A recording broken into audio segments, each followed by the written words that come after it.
Li Xintong menanyakan maksud Qin Muyo membawa dia bertemu Nyonya Wang, ART lamanya. Qin Muyo pun menjawab bahwa dia tidak ingin ada yang berprasangka buruk terhadapnya.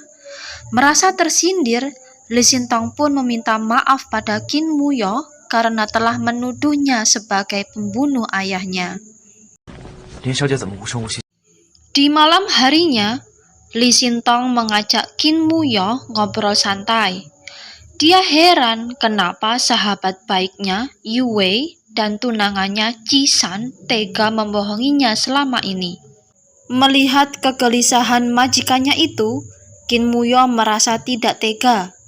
Dia pun memancing Li Xintong agar mau merenungkan sikap Qi San kepadanya dengan memberikannya beberapa pertanyaan. Semestinya, dengan kengototan Qi San hari ini yang menginginkan Tuan Li agar segera dimakamkan, Li Xintong sudah harus curiga terhadapnya. Tapi sayang, kebaikan yang ditunjukkan Qi San padanya, terlebih pengorbanannya 2 tahun lalu yang rela bertaruh nyawa demi menyelamatkan dirinya dari kecelakaan ledakan mobil, telah menutup mata dan hati Li Xintong dari kenyataan yang ada.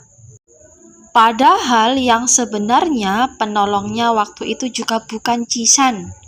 Tapi apa mau dikata, Li Xintong sudah terlanjur sangat percaya dengan segala apa yang dikatakan tunangannya itu. Pagi harinya, Li Xintong memasuki kamar Yu Wei.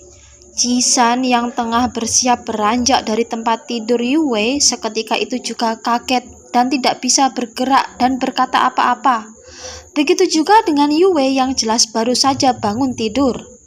Dengan gerak cepat, Yu Wei segera menangkap tangan Li Xintong yang hampir saja menyentuh badan Qi San.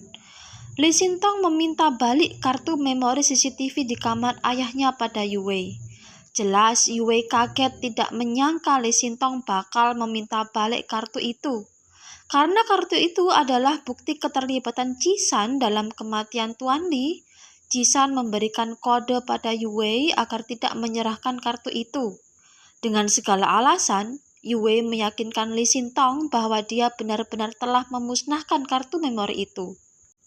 Meski belum bisa melihat, tapi kali ini Li Xintong bisa merasakan bahwa Yu Wei telah berbohong padanya.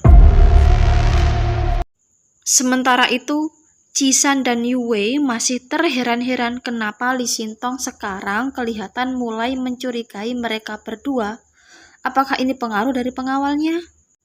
Yu Wei pun teringat akan data yang dilihatnya kemarin bersama Li Xintong. Dia mengatakan pada Qi San bahwa nama asli pengawal Li Xintong adalah Qin Muyo, bukan Zumo. Alangkah terkejutnya Qi San mendengar berita yang baru saja didengarnya. Karena Qin Muyo adalah orang yang disuruhnya untuk memaksa mendiang Tuan Li agar bersedia mengubah surat wasiatnya. Yu Wei pun disuruhnya untuk menyelidiki Qin Muyo lebih lanjut. Karena merasa ada yang aneh dengan Xia Yu Wei, Li Xintong meminta bantuan Qin Muyo untuk menyelidiki siapa Yu Wei yang sebenarnya. Pada malam harinya, Qin Muyo mengajak Li Xintong untuk bertemu dengan Zomo yang asli. Karena penasaran dengan Zomo asli, Li Xintong ingin mengenalnya dengan menyentuh wajahnya. Melihat kelakuan Li Xintong ini, Qin Muyo terlihat cemburu. Dengan cepat dia menarik tubuh Li Xintong agar menghentikan kelakuannya yang tidak sopan ini.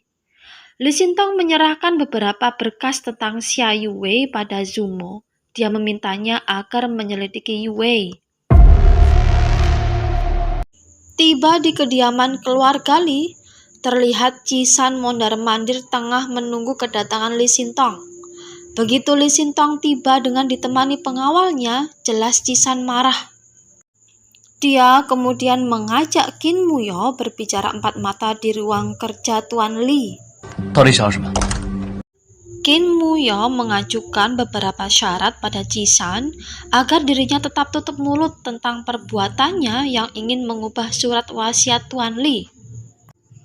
Qin Muyo dengan kata-kata yang sangat meyakinkan berusaha untuk menekan Qi San dan Yu Wei agar dia tidak berani menyakiti Lee Sin-tong lagi. Tapi sayang, percakapan ini berhasil direkam oleh Ji-san tanpa sepengetahuan Kim Moo-yeol. Keesokan harinya, seorang wanita yang mengaku sebagai perwakilan Tuan Lee Gu-fo menemui Kim Moo-yeol. Dia menyerahkan beberapa berkas pengalihan saham Hongfu untuk ditandatangani oleh Kim Moo-yeol. Wanita itu menjelaskan padanya bahwa Tuan Lee merasa bersalah atas kematian ayah Kim Moo-yeol. Untuk menebus kesalahannya itu, dia rela menyerahkan saham Hongfu miliknya sebesar 51% pada Kim Moo-yeol sebagai pewaris grup Kin. Di kediamannya, Kim Moo-yeol berunding dengan kakaknya Zomo. Zomo memberi masukan pada Kim Moo-yeol agar dia berhenti menjadi pengawal Nona Lee, dan dia seharusnya menghancurkan sekalian keluarga Lee sebagai balasan atas apa yang telah mereka lakukan pada keluarga Kin. Namun, Kim Moo-yeol menolaknya.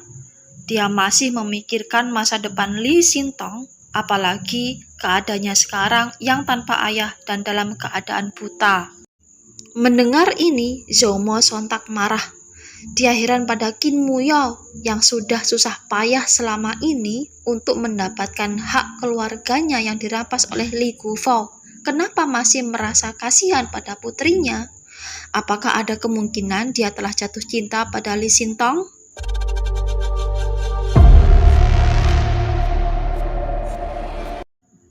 Zomo menelepon Lee Sin-tong, mengajaknya bertemu di suatu tempat untuk menyerahkan data-data tentang Yue. Tanpa disadari oleh Lee Sin-tong, Zomo tengah menjebaknya bersama dengan beberapa berandalan. Zomo berniat untuk menakut-nakuti Lee Sin-tong agar dia mau menjauhi adiknya itu. Tapi tanpa diketahui oleh Zomo juga, berandalan itu bertindak terlalu jauh karena sebelumnya para berandalan itu telah dibayar oleh Yue untuk menyakiti Lee Sin-tong. Sementara itu, dari kejauhan Yue tengah menikmati kerjanya dengan merekam aksi para berandalan itu. Untungnya, tidak berapa lama, Kim Moo-yeol segera menyadari ada sesuatu yang tidak beres. Dia segera berlari mencari keberadaan Lee Sin-tong. Begitu dilihatnya Lee Sin-tong tengah dilecehkan oleh beberapa orang asing, dia pun segera menghajar orang itu dengan tanpa ampun. Zomo pun tidak luput dari hajaran Kim Moo-yeol karena tanpa sepengetahuannya dia berani menyakiti Lee Sin-tong. Begitu juga dengan Yue. Kim Moo-yeol dan Zomo sangat marah padanya karena tindakannya kali ini sudah sangat keterlaluan. Mereka mengancam Yue hingga dia berlutut minta maaf dan berjanji tidak akan mengulangi perbuatannya itu lagi.